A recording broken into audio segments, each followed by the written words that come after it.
record properly on my software, so I gave up and I went live on YouTube. And that was quite popular, and it went quite well. So I thought, hey, I'll do it again this week. And I went on YouTube to go live. I was live for 10 minutes. I got one person in the live stream, which was good. Unfortunately, that person reported that I was not outputting any audio, which is infuriating. So now I'm here trying to record this directly to my laptop, as I normally do. But last week that wasn't working, and I've done nothing to change it, so my hopes are not high. I'm going to just pause now and go and check my input and see whether it's working. So far it seems to be working, which is good news. But what I'm going to do is try and keep these segments relatively short so that I can keep chopping back and checking that my audio is actually going in. Yeah, not sure what happened on YouTube. It seems to be fine. All the microphones are working. Even the software is working, which it wasn't doing last week. So go figure. Anyway, let's get on to the topic. This week, we're going to be looking at the role of retro in the wargames market. Retro as in nostalgia, as in tapping into themes, products, ideas that evoke an earlier, somehow more positive or brighter time in the past. And I kind of touched upon this last week when I talked about Games Workshop's imminent Horus Heresy box set release, because that seems to tap pretty hard into a certain amount of retro and nostalgia. We've got what looks like 3rd edition 40k rules. We've got the whippy measuring sticks and old templates. We've got beaky Corvus Mark VI Space Marines going right back to the original RTB-01 designs and before that, to the first metal Space Marine designs. All of that kind of speaks to Games Workshop consciously, intentionally tapping into the market for the retro tabletop. But as ever, I don't really want to talk about Games Workshop, because what put me onto this was a hunt for a different theme. I was originally going to talk about Kickstarters, and I am going to talk about Kickstarters, but the one that sort of caught my eye first of all was one for a game called Warzone Eternal by Res Nova Games. Now, Warzone is one of those subjects that can really polarize people if they've heard of it. Well, I suppose if it polarizes people, generally they've either heard of it or they haven't. Warzone was launched in the early 1990s, if I remember correctly, as an intentional direct competitor to Warhammer 40,000. I think the original publishing company was based in Scandinavia. I think Denmark, but I could be wrong. And very quickly, it proved to be a contender, finding space on independent wargaming shop shelves all over Europe and the US at a time when Warhammer 40,000 was just picking up. But then, of course, Games Workshop went into their phase of attacking independent high street wargaming shops by opening Games Workshop stores all over the UK, primarily, and then pushing into the United States later, with the pretty much express intention of putting independent retailers in those shops out of business in order to corner the tabletop wargaming market, which they did very successfully. Warzone suffered. They didn't have their own shops, didn't have their own distribution network. They relied upon those independent retailers. Those retailers gradually went out of business. Market for Warzone contracted. Market for Warhammer 40,000 expanded and filled that space. And eventually Warzone kind of disappeared. But it's never really gone away. There have been a number of different iterations of Warzone over the years since it initially sort of lost momentum. I'm almost certainly going to miss some of them. I'm doing this off the top of my head. But we had Warzone Mutant Chronicles, which is a role-play game set in the Warzone setting. And Mutant Chronicles is the name of the universe, if I remember correctly. Warzone is specifically the miniatures war game. Mutant Chronicles is like the big picture setting. And the Mutant Chronicles roleplay game is still published, I believe, by Modifius Entertainment. And a contact of mine I know who has written extensively for that game, and I've heard many positive things about it. Never tried it myself. And then Prodos Games, the ill-fated Prodos Games, obtained a license, and they attempted to kickstart Warzone in, I think they called it Warzone Rebirth, something like that, or Warzone Resurrection. Maybe it was Warzone Resurrection. They ran a successful Kickstarter, a less successful fulfillment campaign, it has to be said, and there was certainly no follow-up. Prodos very shortly after that went into administration, and the people involved opened up a new business and sort of started off afresh. So that was a failure. But now we see Warzone Eternal coming up. So the company behind Warzone Eternal is called Res Nova, which means new thing, Res Nova Games. They are based in the United States, so it doesn't look like they're related to Prodos Games or the original owners of Warzone. I don't know precisely who is behind Res Nova. I do know that their registered address is a post office box in a UPS shop. So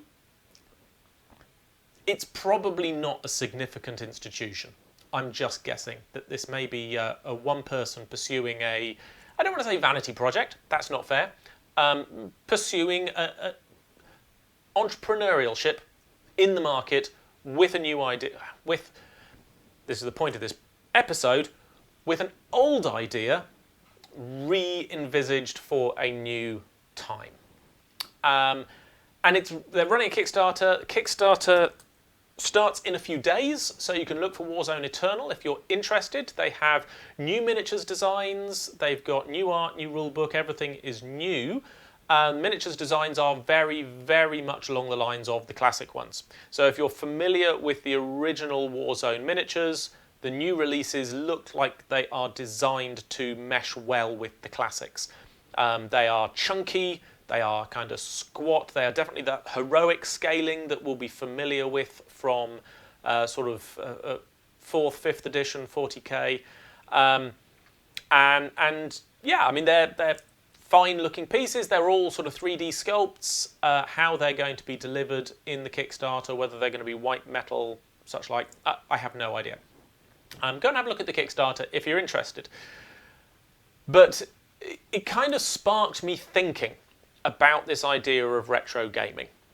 That, you know, Warzone is one of those games like BattleTech, like Heavy Gear, that has this kind of cult following of people who remember it from their childhood or from their teen years and who are excited to try and recapture something of that flavour again. Whether or not it was a decent game, I have no idea. Never played it, couldn't comment. I don't think that matters for the purposes of marketing it. I think Warzone Eternal is a really good example of it only requiring the people buying into it to believe in it as a property, as a concept, almost as an emotional idea, rather than as an actual product, in order for it to be successful. Are there enough people out there that are ready to try Warzone again after being, I don't say let down, after being, well, I mean let down by Prodos, no question, but perhaps after being disappointed by many attempts to reboot, restart, revisit Warzone over the years? Are they ready for another one? Well, I guess the name tells us. It's Warzone Eternal. They think it's got legs. They think it's going to go on. Check it out. I'll be watching with interest. But having said that about Warzone Eternal, it was interesting that in my same sort of scrape through the news at the same time, I came across news about a game called Void. Now, if you have heard of Warzone, if you had contact with Warzone when it was new, you may also have had contact with Void. Void didn't release at the same time as Warzone. It was probably about a decade later, actually. It was early 2000s that Void came out. I remember because I had just finished at Sandhurst. I had just joined my first regiment. I was in Aldershot, and I tracked down a local independent wargaming retailer when those things still were just about clinging onto the market.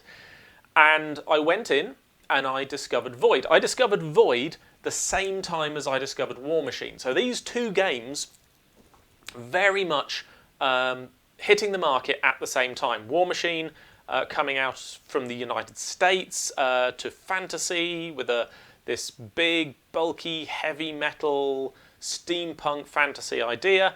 And then Void, a similar aesthetic. It was a chunky, heroic-scaled sci-fi game. Didn't have the miniatures range at launch that War Machine did, but they had an interesting set of rules. They had a very slick aesthetic that was kind of clean 40k. It was non-gothic Warhammer 40,000, little bit cyberpunk, little bit anime, but not really deep into either of those things. And it immediately caught my attention because I do love sci-fi. It is my first love, even before fantasy. And I never bought into the game in a big way, but I definitely bought quite a few of the miniatures in the early days, and I spent a long time poring over the rules and looking for somebody to play the game with. I never found anybody who was also interested in the game, and so it kind of got sidelined by me and very quickly sidelined by the market. Now, Void as a property has been kicking around for a while. It got picked up by a company called Urban Mammoth, who rejigged the setting into a game called Urban War, using some of the miniatures from the original game, bunch of new miniatures, same environmental setting. It was set in the same universe, but not the same game. It was more of a skirmish game, whereas Void was a battle game, very much, again, pitching alongside Warhammer 40,000. It was released at the point where Warhammer 40,000 was starting to lose its grip on the market, which is, again, why War Machine managed to get a toe in. So it should be no surprise that Void came out at the same time. Didn't have War Machine's success. But again, like Warzone, it's never quite gone away. And the license was picked up, three years ago, maybe 4 years ago, by a company called Seb Games. Seb Games, based in Scotland, and they also, I think, picked up the Keltos license, so I don't think they've still got that. And they have their own set of fantasy combat games as well. Now, Seb Games is an interesting company to dig into the background of. So, Seb Games itself is not the company. The company is called Metal Warrior Miniatures Limited. Seb Games is a trading name of Metal Warrior Miniatures Limited, which is confusing because Metal Warrior Miniatures is also a trading name of Seb Games. So they have a line of miniatures called Metal Warrior Miniatures, which are fantasy historical stuff. But the parent company is also Metal Warrior Miniatures. Metal Warrior Miniatures is registered in Scotland, and it is owned by a Polish gentleman who lives in Sweden. Now, I don't know the background. I don't know the history or the story of why that is. All I can say is that were I in the position of thinking about extending credit to this company, or a loan, or anything along those lines, all of those things would raise some red flags for me. Now, that doesn't mean that they're a bad bet, or that anybody involved in the company is doing anything underhanded, but if I were involved in financial dealings with this company, I would need some additional reassurance that they were a legitimate trading business based on purely what I can see on Companies House. This is particularly interesting because Seb Games has been trading as Seb Games since at least 2016, but Metal Warrior Miniatures Limited was only founded last year. And I've never heard of the guy who owns it, which isn't completely unexpected given that he's Polish, and I don't know the names of all Polish wargames manufacturing people, and there are a lot of them. But I know a few, and this guy has not come across my radar before. So it's just weird. Okay, I'm not saying there's anything hinky or inappropriate going on at Seb Games or Metal Warrior Miniatures. It's just, yeah, the company seems strange to me. However, back to Void. Point is, Void is not new to Seb Games. They've had the license for, I think, since 2018, and they've been selling Void. But they have recently noticed that they're not shifting all that much, I suspect. There are certainly people out there who are buying it, but it's small volume, and most people, I think, are buying the miniatures as proxies for other games, or for games like Stargrave, or, who knows, Horizon War Zero Dark, because they're nice looking, simple to paint, chunky 28mm white metal miniatures, and people like those. What's interesting is their recent news, which is a release called Void Squad Tactics. And this is recent. Void Squad Tactics is a new thing. I think it's currently in pre-order, so it's not actually something that is on the shelves at Seb Games just yet. And it's not, and this is important, it is not a skirmish version of Void. Void is, by the way, is now currently Void 1.1. When it was first released, it was Void 1.0. So it was released back in the early 2000s as Void 1.0. Now it's Void 1.1. All that basically means is it is the same game. It's the same game that was released at the start with some tweaks. And those tweaks were introduced by Seb Games. So they have updated the game. So they are, you know, intellectually invested in this game. So I don't want you to get the impression that I'm suggesting this is some kind of cash grab. They are clearly developing the property. Void Squad Tactics is, I'll tell you what it's a good equivalent of. It's like Infinity Code 1, if you've come across that. So Infinity 4th Edition is this big, sprawling, expansive game with masses of choice and masses of depth and complexity. And so Code 1 is a compacted version of the same rules. So it's the same rules, but with some of the fiddly stuff cut out. And the idea is that you play it with fixed squads. Code 1 squads are what's available for you for Code 1, and it's the same with Void Squad Tactics. So the idea is you buy a squad in a box with the rules and everything you need to play, and you get those out on the table, and you just play with those miniatures. It's the same rules. I think they're compressed, but they're still Void 1.1 rules. And that's a new release from them. But there is nothing new in the miniatures that are being sold. And I don't say that as a point of criticism, I hasten to add. I think the original miniatures are great. I think it's really, really interesting, actually, that if you were a Void player now, you not only could play with the same miniatures that were released 20 years ago, but you would have no option but to play with the same miniatures that were released 20 years ago. Those miniatures are still the miniatures that are being sold for the game. So somebody could get into this game today, buy all the miniatures they needed, brand new off the shelf, paint them up, put them on the tabletop, play somebody who's been playing the same game for 22 years, and they would have exactly the same miniatures collection. Same aesthetic, same scale, same sculpting style. In many cases, exactly the same miniatures, just cast longer ago. And I can't really think of any current miniatures game that can say the same thing. I mean, we talked last week about DP9. Obviously, they've completely revamped their miniatures range with plastics all over the place. Games Workshop, obviously, massively revolutionised how and what they manufacture over the last 20, 30 years. Even Battletech, which has sustained the same core aesthetic throughout its life, has, you know, the official owners, the Catalyst Games, who own the Battletech license now, are producing new miniatures with new designs and new aesthetics. And there are loads of independent sort of aftermarket companies producing stuff for Battletech. Strato Minis, whom I know well, are one example, who are producing what they call their Retrobots range that are clearly inspired by Battletech Minis. Now, Iron Wind Metals is still out there making the original Battletech range, but even they are producing updated, more modern sculpts and designs for Battletech, because that's what the market is after. But in the case of Void, nothing. It's exactly the same. And in many cases, that's a really good thing because they're very stylish minis. In others, less so. They recently put the Tiger APC back on the market, which is possibly the dumbest armoured personnel carrier design in science fiction ever. I'm prepared to be challenged on that. Please, if you know of more dumb APC designs than the Void Tiger, let me know.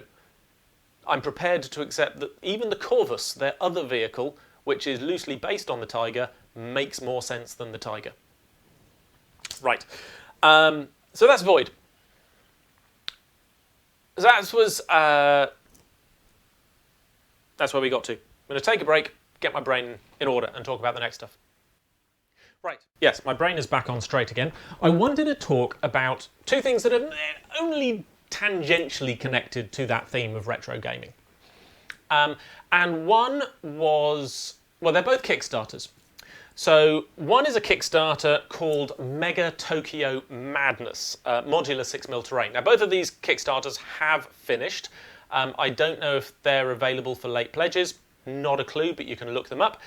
This one leapt out at me for a couple of reasons. The first one is that it's a 3D printable 6mm sci-fi terrain, which, as somebody who has written a 6mm sci-fi battle game in the form of Horizon Wars and is developing a sequel, Horizon Wars Midnight Dark, obviously I'm interested in 6mm sci-fi projects.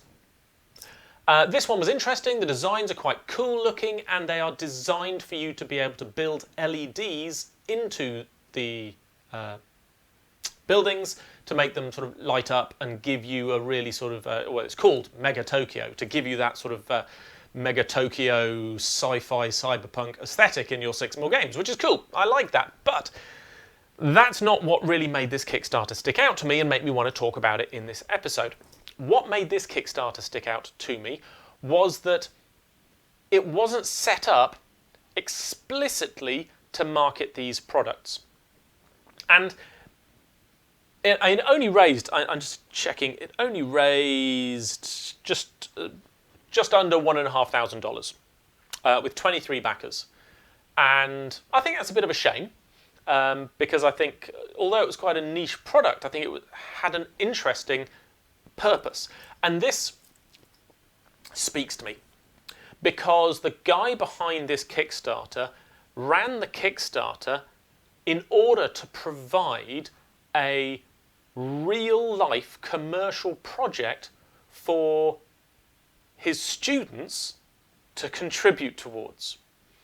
And so what he's done is use the products that he's designed. He designed these 3D buildings, but I assume he's a teacher, and I don't know what the nature of the background is, but what he's done is use this project as a teaching tool for business students, photography students, marketing, design, computer science, I think, I'm not sure, to put together something that was a real commercial project. You know, here is a product, I've designed it, here it is, now you guys come up with how we're going to market this using Kickstarter. Yeah? How is it going to be presented? What's the process? How do we reach people? How do we deliver and sustain it? Really very, very interesting. And I love that somebody is using Kickstarter in that way. I think that's an incredibly imaginative, creative, innovative approach that I think business studies teachers, art teachers, photography teachers, anybody with a topic that is potentially vocational could really, really take on board. Now, as I say, they didn't raise all that much money. I'm sure they didn't need to. Maybe that's a failure on the marketing side of the product. I don't know. But I was just struck by that, you know, somebody using Kickstarter, you know, not for what it was intended. And this is, you know, people like me that are trying to run small Kickstarters to really get something off the ground can get a little bit funny about these big companies that run Kickstarters as essentially glorified marketing exercises that we kind of feel draws away from us. And of course we do. But this is somebody using Kickstarter for something quite different, with a very different message, a very different mission, that I thought was tremendously interesting. And I would like to see more of that. And I could see our hobby being a more active participant in people wanting to do that kind of thing. And I don't know where those thoughts are going, to be honest. I can see them going in different directions. I just thought I'd put it out there on the table and see if anybody else found that as interesting as I do. Anyway, check it out. As I say, it is called, you can still see it on Kickstarter, it's called Mega Tokyo Madness Modular 6mm Terrain. So that was one of the 2 Kickstarters that I wanted to talk about in particular today. The other one, in some ways, is similar. The Kickstarter project itself is called Hunting Packs of Dogs Miniatures. So it's a little bit of a mouthful. It comes across in that title that the person behind it, I don't think, has English as a first language. Hunting Packs of Dogs Miniatures is a miniatures release by a chap called Jorge Fernandez Sanz. I think that's how he pronounces his family name. And again, it's not raised a huge amount. It's raised the modest sum of €1,130. And this was to produce 2 sets of dwarf hunting dog packs. One sort of regular dwarves with a range of hunting bulldogs, which for anybody who knows bulldogs is hilarious. And the other was abyssal dwarfs, or chaos dwarfs if you prefer, with kind of abyssal bulldogs, kind of undead bulldog kind of things. And they're cool. Yeah, I mean, they're okay miniatures. They are 3D sculpts. He's not selling them as STLs, though. He is printing them in 4K resin and just selling the resin prints, which, again, speaks to me. That's one of the things that my Kickstarter is going to be doing, although I'm also selling the STLs. But what made this Kickstarter stand out to me was the care and attention that Jorge put into the composition of the Kickstarter. I sort of went to have a look at it out of sheer curiosity. Oh, it's a Kickstarter. Oh, it's for some miniatures. I'll look at that and see what he's done. And the more I scrolled through the story section, the more impressed I was by the time and effort and attention to detail that was put into the presentation of the product. That it hasn't raised all that much money. I don't know how much Jorge was hoping for. I should know because I can look. It had a target of €100. So I suppose, he raised over 10 times more than his target, which is great. €1,130. I mean, in my day job, I would barely get out of bed. But, that's 10 times what he was looking for, but still a really modest sum. So I can only imagine that there's sort of more work to be done behind the scenes in actually marketing and driving awareness of these products. But here I am, talking about the work of Jorge Fernandez Sanz, that's S-A-N-Z, and you can look up his Kickstarter, Hunting Packs of Dogs Miniatures.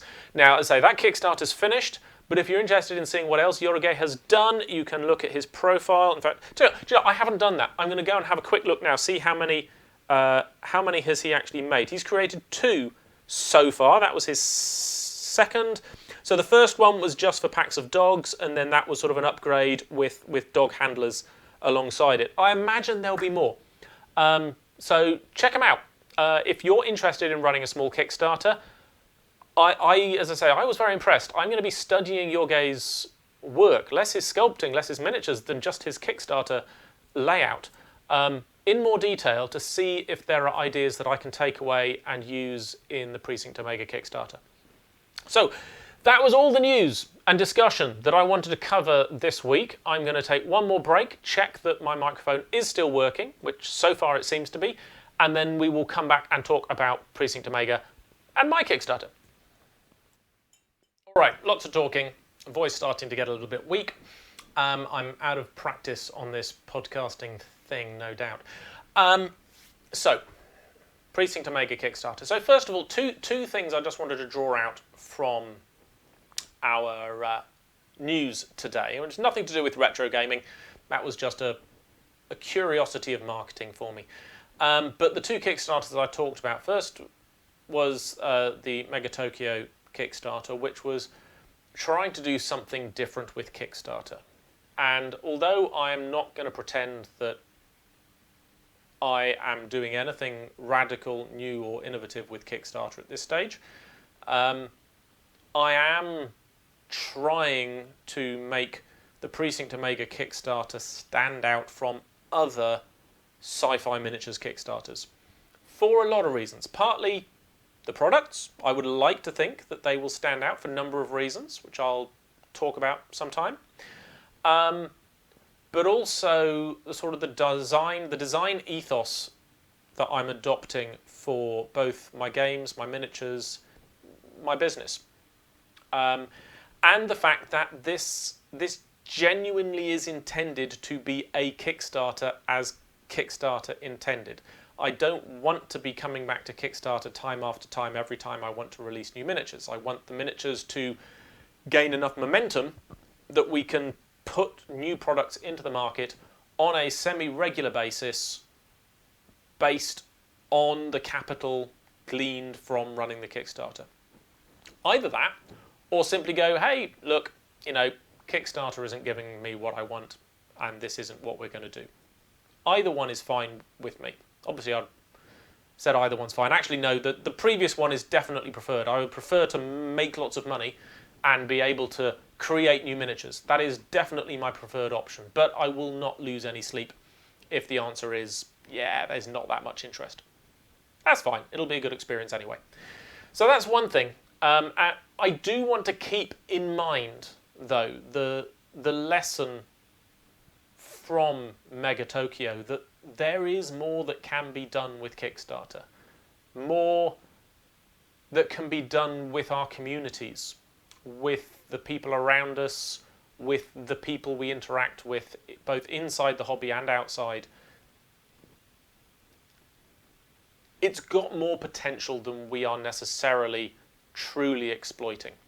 And I'd like to do more about that. So I'm just going to kind of lodge that in my head for future. Second one then is from Jorge's Kickstarter for our hunting dogs. And, that was a really interesting read. I haven't, I've looked through the Kickstarter. I saw a load of details that I went, wow, I need to look at this in more detail. I need to go away and study what he's done to see if there's anything I can take away. And it must seem strange, I guess, looking at a Kickstarter that isn't actually in that successful in raw terms, to think about wanting to see what I can learn. But there are other Kickstarters I could have talked about that have also shown me things that I can learn, but most of those are just about wording. Most of them are just about covering your ass, making sure that you're not over-promising, making sure that people understand what they are getting for their rewards. Jorge's, meanwhile, it looked really thoughtful about communicating what the products were and what it was that Jorge thought made those products truly appealing to his intended audience. And I thought he did an incredibly good job. I am not in the market for dwarf bulldog hunting packs. But if I were, I would absolutely have backed that Kickstarter. Even if I were not in the market for dwarf bulldog hunting packs, but I was into dwarfs, I would get them. Or even if I ran a regular fantasy roleplay game, I mean, what a fantastic encounter they would make. Everything about his Kickstarter made me look for an excuse to want to back it. That's I think, is the key. And it just spoke to me. Maybe I'm wrong. Maybe it's just me. And you guys will look at it and go, what's special about this? I'd be interested to hear. But as I say, the care that he took to try and persuade me to find a reason to back his Kickstarter was very impressive. I think the only reason he didn't make more money was maybe that fewer people will have hit his landing page than he needed to drive the traffic to get site. Which brings me to my Kickstarter at last. So, I've mentioned this before, and I'm going to keep mentioning... Basically, you're going to get sick to the back teeth over the next 2 months of me talking about my damn Kickstarter. So I do not apologise for that at all, because that is kind of my job here, is to persuade you to look at my Kickstarter and to persuade you, looking at my Kickstarter, that you want the products that I'm selling. So I'm putting a lot of time into fine-tuning the content of my Kickstarter, try and learn how to make it look right. Now, if you are interested in my Kickstarter, there are 2 things you should definitely do. The first is that you should go to precinctomega.co.uk, follow the link on the homepage to the subscription page, and sign up to the newsletter.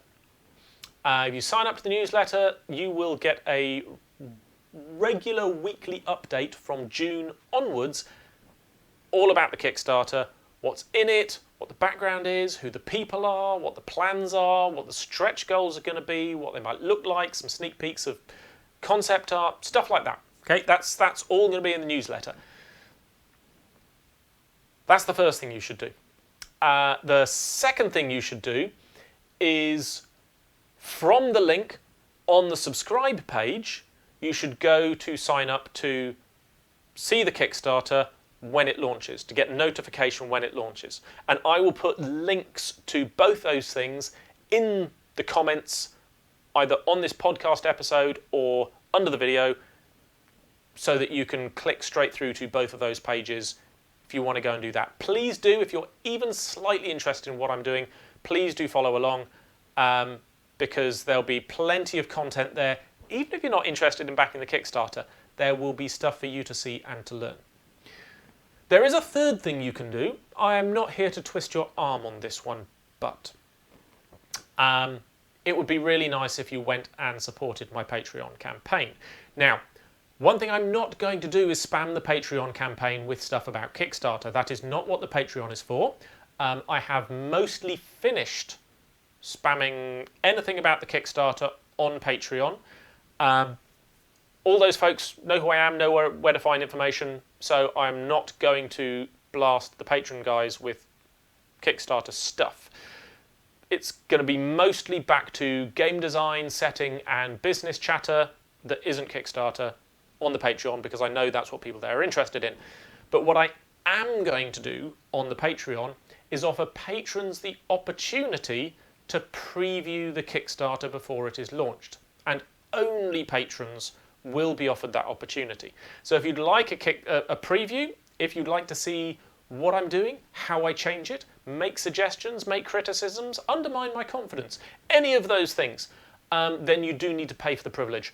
Go and back the Patreon campaign at a level that suits your ability, and you will in due course be invited to preview.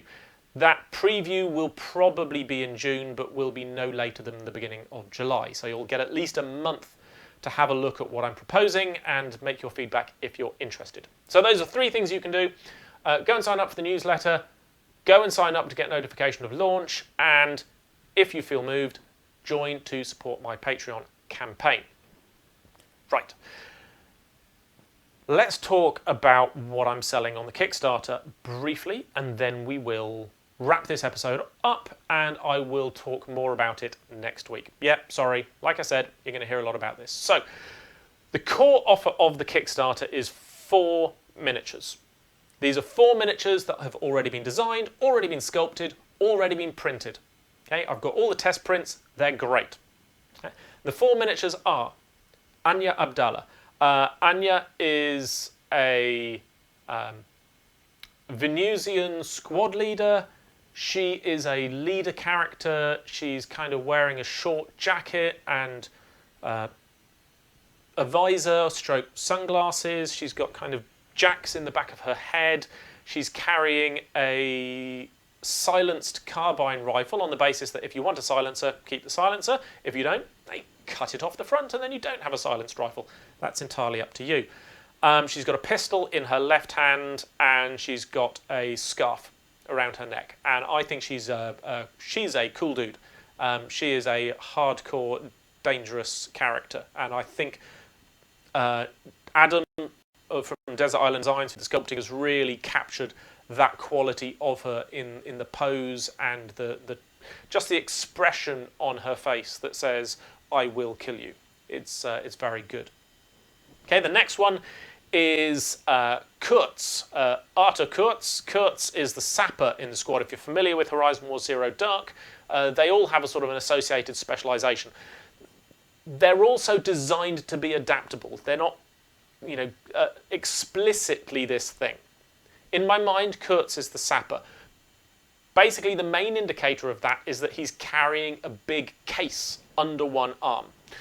And in my head, that is either his toolkit or it's the case that he carries his fold-up sentry gun or his mines in or his tools for fixing broken mechs, whatever it might be. But you could easily say, no, that's his first aid kit and run him as a doc.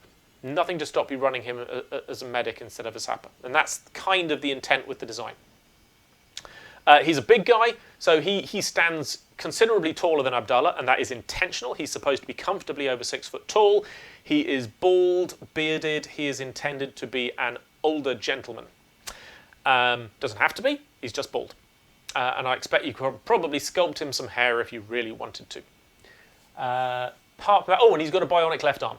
That's the other thing. He has a synthetic left arm, which again sort of speaks to his background as an old guy and his sort of sapper background as a combat engineer. Right. Third design is Miriam and Ghana. Now, Miriam, again, these guys are all Venusians from Bal Anub, which is the Special Forces team that appears in Operation Nemesis.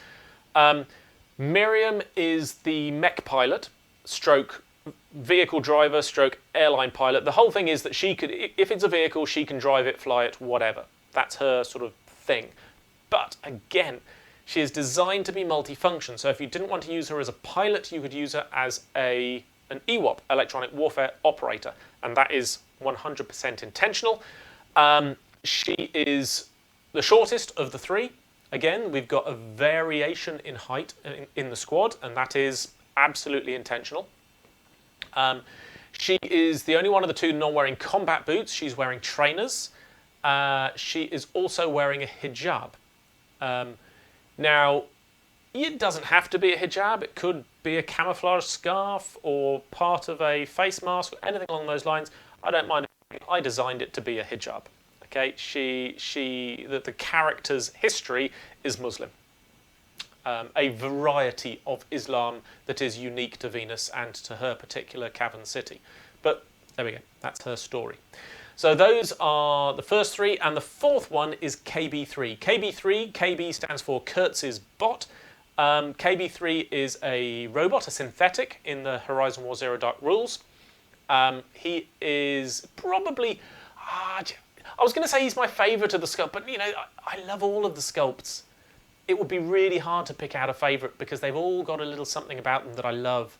But I think, if you really twisted my arm, I think I'd say KB3 was probably my favourite. So KB3, the thing with KB3 is that he can either be a robot, which is a hero in his own right, with a program in the rules, or he can run as a remote combat infantry drone, which is that the hero that is piloting him stays off the board and KB3 is on the table. And in the sort of the setting that we've got, that's Kurtz. So Kurtz is his pilot. So if Kurtz is on the table, then KB3 runs as a robot. If Kurtz isn't on the table, then KB3 runs as Kurtz's drone. But that's pure setting text. You could happily have Kurtz and KB3 on the table at the same time with KB3 running as a drone. Or you could have Kurtz not on the table and run KB3 as a robot. There's nothing to stop you either way. KB3, he's designed to... I took a lot of inspiration from different sources. So I took some sources from things like Chappie. I took some inspiration from, oh, I've forgotten what it was now. Yes, sorry, Star Wars Episode 1 with the robots, the droids that are sort of compressed. They're packed up in those tanks, and then they're sort of deployed in a packed form. So he's supposed to look like he can fold down and be picked up. So he's got a compressed sort of backpack on his back, the idea being that you can unroll it and wrap it around him to strap it up. He's got a couple of handles on his back so that he can be picked up and carried around. But he is also carrying the heaviest weapon of the squad, so he has the squad support weapon. Now, at the moment, the squad support weapon is only with KB3. There are plans that maybe other characters may end up having the option of a squad support weapon or something else as well.